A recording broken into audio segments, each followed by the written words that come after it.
Tercer grado. Matemáticas. Sólidos de revolución.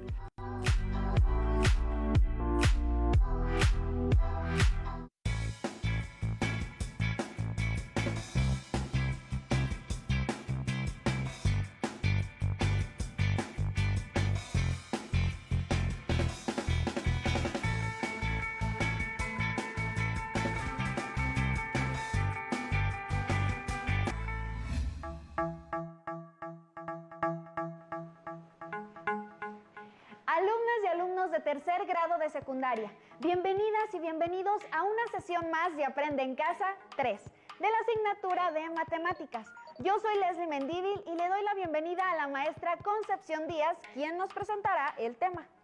Gracias por la presentación. Estoy muy contenta de compartir la sesión con ustedes. En esta sesión se trabaja el aprendizaje esperado, resuelve problemas que implican calcular el volumen de cilindros y conos o cualquiera de las variables que intervienen en las fórmulas que se utilizan. El propósito es estudiar los sólidos de revolución. Así es, por lo que necesitan tener a la mano cuaderno, lápiz y goma. Si alguien tiene discapacidad visual, preparen sus hojas Ledger, punzón y regleta. ¿Están listas? ¿Están listos? ¡Comencemos! Maestra, ¿qué está leyendo? Se ve muy interesada, ¿eh? Es una carta de una alumna de tercero de secundaria. Su nombre es Romina y dice que hace un par de días vio un programa en televisión. En este, un atleta de patinaje artístico sobre hielo realizaba giros con su cuerpo, apoyada en una sola pierna y flexionando la otra. Romina me escribió que al ver a la patinadora realizar movimientos en distintas posiciones, logró formar en el aire algunos cuerpos geométricos. Tanta fue su impresión que consiguió una fotografía de una patinadora profesional y me la envió junto a su carta. Mira, te la muestro. Esta es la fotografía. A ver. Vaya, sí que esa patinadora es toda una profesional. Flexionar así sus piernas no es nada sencillo, al menos yo no podría. Con mucho entrenamiento y disciplina se puede lograr. Claro, pero ¿qué es lo que más le impresiona a Romina del movimiento de la patinadora, maestra? Las figuras que se forman durante su giro. ¿Las figuras que se forman durante el giro de la patinadora? Yo no veo ninguna, maestra. ¿Cuáles figuras? Puedo imaginar a la patinadora cuando está girando, pero yo no veo figuras. Observa de nueva cuenta la fotografía. Si gira hacia la derecha utilizando como eje de rotación la punta de su pie, ¿qué cuerpo geométrico generaría con su movimiento? Si gira hacia la derecha, a ver, déjeme imaginar. Si gira hacia la derecha. ¡Ah, ya lo veo, maestra! Se formaría una esfera. Así es, Leslie. Se formaría una esfera. Quiero saber más sobre estas figuras que la patinadora forma al girar. Al igual que tú, Romina se interesó mucho e investigó algunas posiciones y movimientos básicos del patinaje artístico. Hizo los trazos correspondientes para poder anticipar qué cuerpos se generan en el aire con los giros. Si a ustedes en casa también les interesa saber qué descubrió Romina viendo a las patinadoras, atentas y atentos a lo siguiente. Estos son los trazos de Romina. Se observa que en el trazo A, la patinadora gira su cuerpo hacia la derecha, apoyada en una sola pierna y poniendo en posición horizontal la otra pierna. Romina visualiza que esa pierna horizontal, junto con los brazos y el cuerpo de la patinadora, forman un triángulo rectángulo perfecto. En los siguientes trazos, Romina dibujó 3 diferentes posiciones, a las cuales llamaremos posiciones C, D y E. ¿Qué figura geométrica trazó Romina sobre cada uno de los esquemas que representan a la patinadora? Un rectángulo en cada una, maestra, a diferencia de los triángulos rectángulos que trazó en los esquemas A y B. Correcto. Dibujemos solo las figuras geométricas visualizadas en los esquemas A, B, C, D y E de los trazos de Romina. En estas figuras geométricas se nota que las figuras A y B corresponden a triángulos rectángulos, mientras que las figuras C, D y E a rectángulos. Si estas figuras geométricas se hicieran girar en torno a su eje, ¿qué cuerpo geométrico se generaría? Si si se giraran los primeros dos triángulos rectángulos, ¿se conseguirían conos? Sí. ¿Y qué cuerpo geométrico se forma al hacer girar cualquiera de los rectángulos sobre el eje que está dibujado? Se forma una especie de tubo, pero no recuerdo el nombre exacto de esa figura. Es un cilindro, maestra. Con toda esta información se realiza una tabla que contenga el trazo y el cuerpo geométrico que se consigue al girar sobre un eje. La tabla incluye el cuerpo geométrico generado y su trazo correspondiente. ¿Qué cuerpo geométrico se genera al hacer girar sobre su propio eje a un triángulo rectángulo? Como los tipos A y B. Se genera un cono. Correcto. ¿Y qué cuerpo geométrico se genera al girar sobre uno de sus lados un rectángulo, como lo de las figuras C, D y E?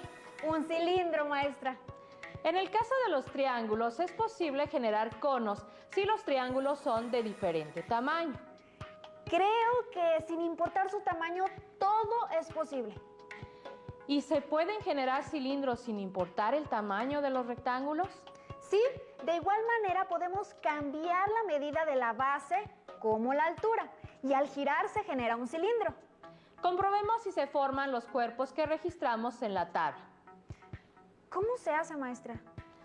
Para llevar a cabo esta actividad se utiliza una hoja en blanco, un popote o un palito de madera, tijeras y cinta adhesiva.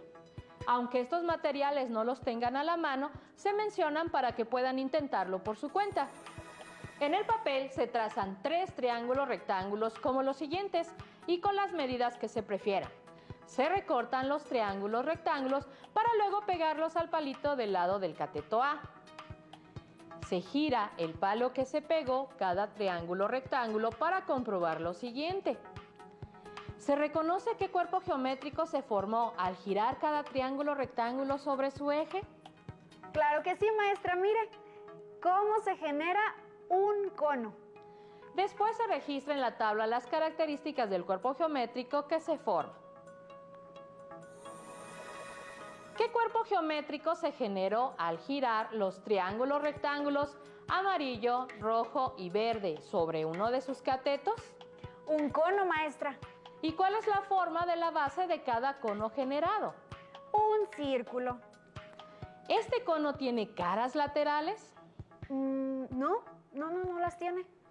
¿Cuál es el número de vértices en un cono? El cono tiene solo uno. Ya que se completó la tabla, ¿es correcto afirmar que al girar un triángulo rectángulo pegado a uno de sus catetos se forma un cono? Sí, correcto. Siempre se forma un cono al hacer girar un triángulo rectángulo cuando lo pegamos por uno de sus catetos a un palito.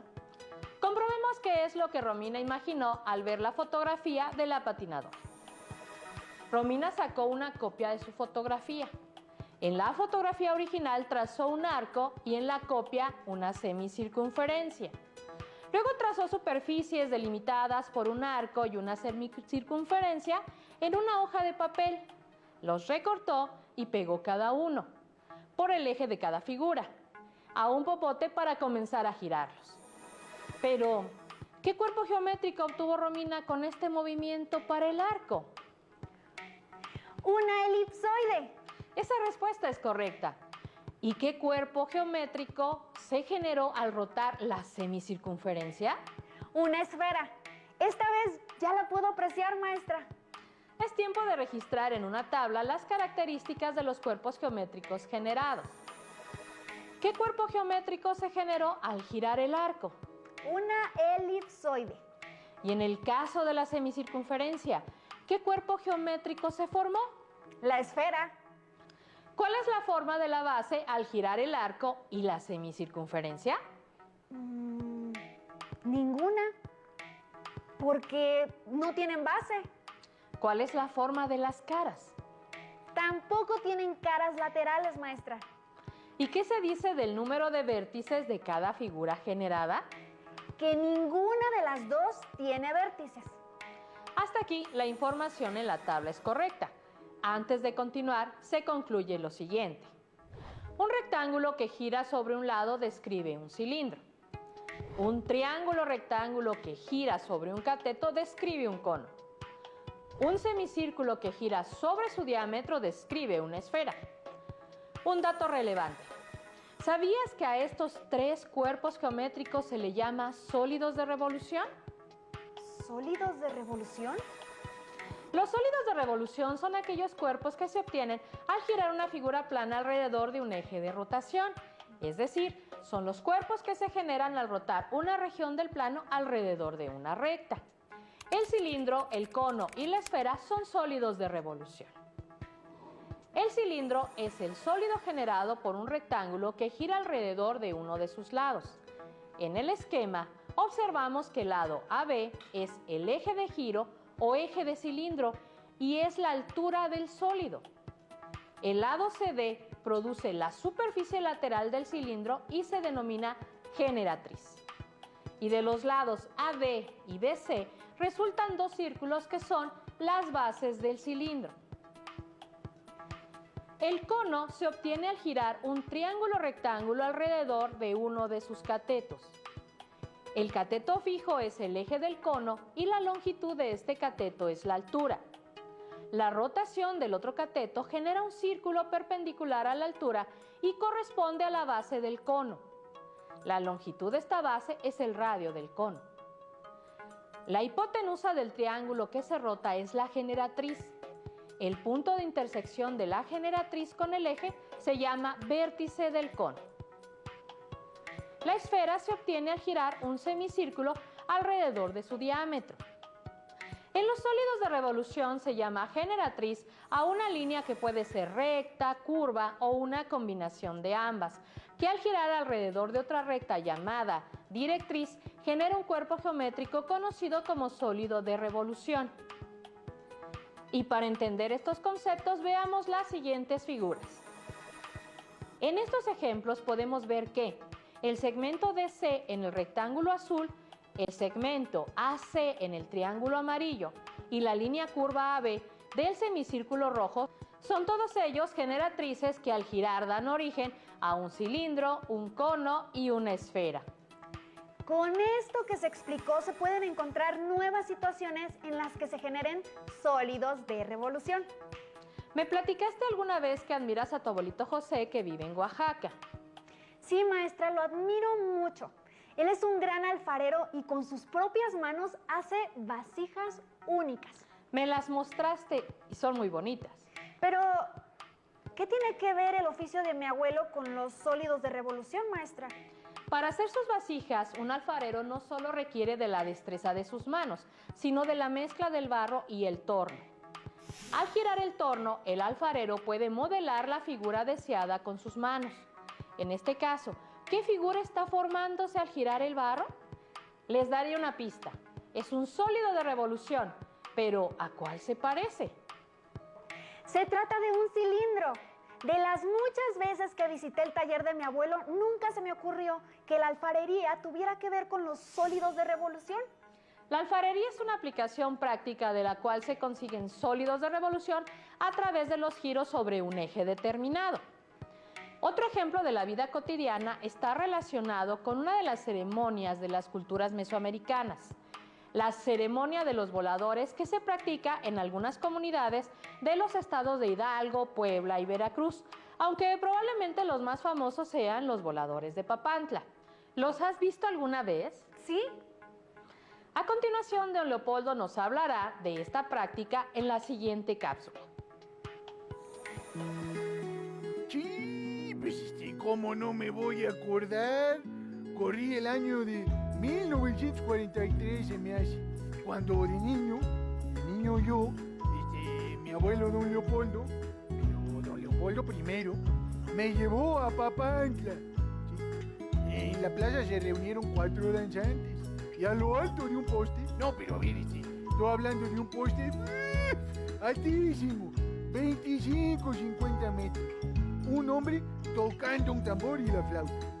Y pasado el rato, los otros 4 danzantes subieron al mismo poste, ataron su cuerda a su cintura y sus pies y se arrojaron sin más, con los brazos extendidos, descendiendo hasta llegar de vuelta al suelo. No, yo tenía unos 7 años cuando vi por primera vez la ceremonia ritual de los voladores de Papantla.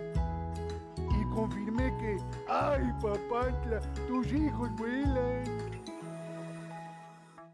¡Ay, Papantla! Al igual que don Leopoldo, me emocionó saber cómo es que los voladores de Papantla surcan el cielo, formando sólidos de revolución. Pero, ¿cómo se saben cuáles son estos sólidos, maestra? A continuación se señalan los puntos A, B y C, de tal manera que BC es perpendicular a AC. Suponiendo que la cuerda no aumenta su longitud al dar una vuelta, ¿qué trayectoria sigue el punto B al girar? La trayectoria que sigue el punto B es una trayectoria circular. ¿Sí? ¿Y qué forma geométrica describe el segmento BC mientras el volador gira alrededor del poste? Un círculo. Correcto. ¿Puedes localizar en la fotografía el triángulo formado por los puntos A, B y C? ¿El triángulo ABC? Sí, ya lo identifiqué. ¿Qué cuerpo geométrico se obtiene cuando el triángulo ABC gira alrededor del poste? Se forma un cono, maestra. Los sólidos de revolución se encuentran en distintos lugares, pero ¿se pueden generar sólidos de revolución sin hacer girar una figura plana en torno al eje directriz? No estoy segura. Te propongo pensar en un cilindro. ¿Cómo puedes generarlo a partir de un círculo? ¿Un círculo que genera un cilindro? Sí. ¿Has visto esas bases que sirven para apilar discos compactos? Sí, maestra. ¿Qué sucede cuando solo dejas un disco en el fondo de la base? Ese disco compacto tiene la forma de un círculo y si lo deslizas por todo el soporte, si trasladas el disco en planos paralelos hasta llegar al tope del soporte, ¿cuál cuerpo geométrico se genera? ¡Se forma un cilindro! ¿Has visto el espectáculo que algunas personas realizan con burbujas de jabón? Sí, maestra. Hace poco vi un documental en donde una persona explicaba cómo se forman esas grandes burbujas de jabón. Para formar una gran burbuja alrededor de una persona, se eleva un aro de 50 centímetros de diámetro llena de espuma a partir del piso y en posición horizontal, de modo que se forma una gran burbuja alrededor de esa persona. Suponiendo que el movimiento del aro siempre está alineado al cuerpo de la persona, ¿cuál sólido se forma? Se forma un cilindro de jabón. ¿Y cuántas bases tiene ese cilindro? Tiene 2. ¿Se pueden generar conos y esferas con solo trasladar una sección de esos sólidos de revolución? Si traslado la base de un cono hacia su vértice, no se genera un cono, se genera un cilindro. Si hago cualquier corte transversal a una esfera y ese corte lo traslado a través del eje de simetría de la esfera, tampoco genero una esfera. Maestra, no se pueden generar trasladando una sección transversal de un cono o de una esfera para formar el propio cono o esfera. Entonces, ¿qué sucede con el cilindro? ¿Acaso es especial? El cilindro es un caso particular. Se puede generar al hacer un movimiento de traslación de un círculo a lo largo de una recta perpendicular a la base, como los dos ejemplos antes mencionados. En esta sesión aprendí que a partir de figuras planas como el triángulo rectángulo, el rectángulo y el círculo girando en torno a un eje, se generan los sólidos de revolución. Estamos por concluir, pero antes, un dato relevante traído por don Leopoldo, que nos subraya las 3 ideas que se aprendieron sobre los sólidos de revolución. Un rectángulo que gira y gira y gira y gira y gira y gira sobre uno de sus lados describe un cilindro. ¿Sí? Un triángulo rectángulo que gira y gira y gira y gira y gira sobre un cateto describe un cono. ¿Sí? Y un semicírculo que gira y gira y gira y gira y gira y gira sobre su diámetro describe una esfera. ¿Sí? Y ahora sí, tanto giro y giro y giro y giro y giro, pues con permiso paso a retirarme. Ya me alcanzó febrero y hijos, todavía no quito mis adornitos del arbolito. Bueno, con calma, con calma que nos amanecemos. Mejor los quito mañana. Para resolver dudas o ejercitar lo aprendido, se pueden apoyar en su libro de texto. Se terminó por hoy. Yo soy la maestra Concepción Díaz y fue un gusto trabajar con todas y todos ustedes. Yo soy Leslie. Nos vemos en las próximas sesiones aquí en Aprende en Casa 3. Hasta la próxima.